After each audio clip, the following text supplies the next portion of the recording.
हरे कृष्णा साथियों, आपका स्वागत है हमारे चैनल व्रत कथाएं में। आज हम बात करेंगे पौष कृष्ण सफला एकादशी की विधि और कथा के बारे में। साथियों, अगर आप हमारे चैनल पर नए हैं तो इसी प्रकार की सच्ची कथाओं के बारे में जानकारी के लिए हमारे चैनल को सब्सक्राइब कर लें और बेल आइकन नोटिफिकेशन ऑन कर लें, जिससे हमारी आने वाली सभी वीडियो आप तक सबसे पहले पहुंचे। तो चलिए वीडियो शुरू करते हैं। पौष कृष्ण सफला एकादशी की विधि। युधिष्ठिर बोले, पौष कृष्ण पक्ष में कौन सी एकादशी होती है, उसका क्या नाम है और उसकी क्या विधि है और किस देवता का इसमें पूजन किया जाता है। हे जनार्दन, ये मुझसे विस्तार पूर्वक कहिए। श्री कृष्ण बोले, हे राजन, आपके स्नेह के कारण मैं कहता हूँ। पौष कृष्ण पक्ष में जो द्वादशी युक्त एकादशी होती है, उसकी विधि लोकहित के लिए मैं तुमसे कहूँगा। इस एकादशी का नाम सफला एकादशी है। इसके नारायण अधिदेव हैं। विधि पूर्वक उनका पूजन करें। हे राजन, जो सदा एकादशी का व्रत करते हैं वे सर्वथा मेरे प्रिय हैं।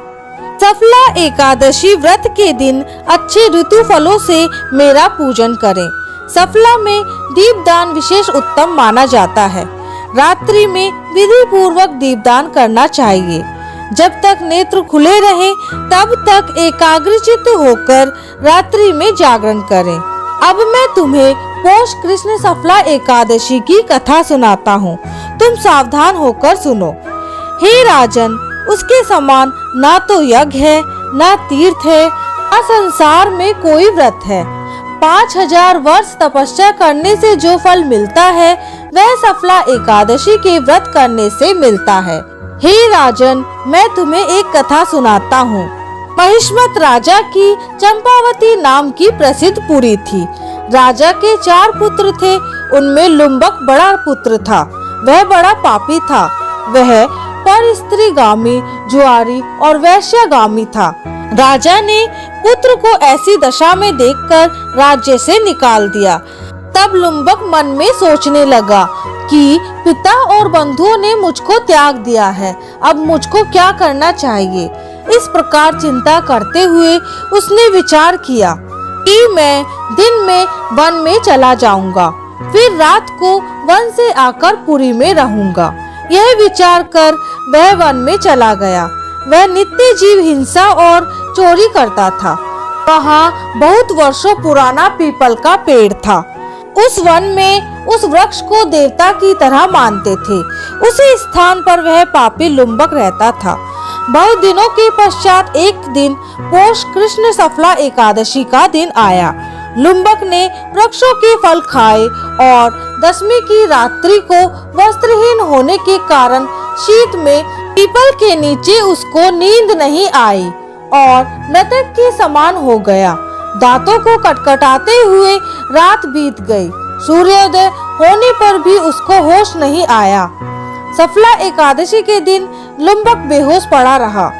जब मध्याह्न हुआ तब उसको होश आया।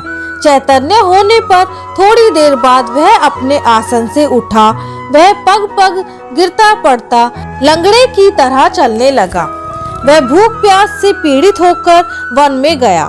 उस दुष्ट लुम्बक को जीव हिंसा की शक्ति नहीं रही। जो फल भूमि पर पड़े हुए थे उनको उठा लाया। जब तक वह आया सूर्यास्त हो गया। हे तात, अब क्या होगा, ऐसा कहकर दुखी होकर विलाप करने लगा। वे सब फल पेड़ के नीचे रख दिए। रात में उसको नींद नहीं आई। इससे उसका जागरण हो गया। मधुसूदन भगवान ने उन फलों को ग्रहण किया और सफला एकादशी का व्रत स्वीकार किया। इस प्रकार लुम्बक ने अकस्मात व्रत कर लिया। इस व्रत के प्रभाव से भगवान प्रसन्न हुए और आकाशवाणी हुई, सूर्य के उदय होने पर पिता के पास जाकर निष्कंटक राज्य उपभोग करो। भगवान की कृपा से उसका दिव्य स्वरूप हो गया। सुंदर आभूषणों को धारण कर पिता के पास पहुंचा। उसको देखकर पिता ने निष्कंटक राज्य दे दिया। उसने बहुत वर्षों तक राज्य किया। एकादशी के दिन वह भगवान की भक्ति में लीन रहने लगा। वृद्ध अवस्था प्राप्त होने पर पुत्र को राजगद्दी देकर वह वन को चला गया और वहां पर भी भगवान की भक्ति में लीन रहने लगा। इस प्रकार जो सफला एकादशी का व्रत करते हैं वे इस लोक में यश पाकर निसंदेह मोक्ष को प्राप्त करते हैं। इस दिन नारियल, नींबू, अनार, सुपारी आदि अर्पण करके नारायण भगवान की पूजा करनी चाहिए। इस दिन तिल और गुड़ का आहार लिया जाता है। बोलो विष्णु भगवान की जय। तो साथियों, आशा करती हूँ कि आपको हमारी वीडियो पसंद आई होगी। इसी तरह की वीडियो देखने के लिए और हमारे साथ जुड़ने के लिए हमारे चैनल को सब्सक्राइब करना ना भूलें और हमारी वीडियो को लाइक करें और ज़्यादा से ज़्यादा शेयर करें। मिलते हैं अगली वीडियो में। धन्यवाद।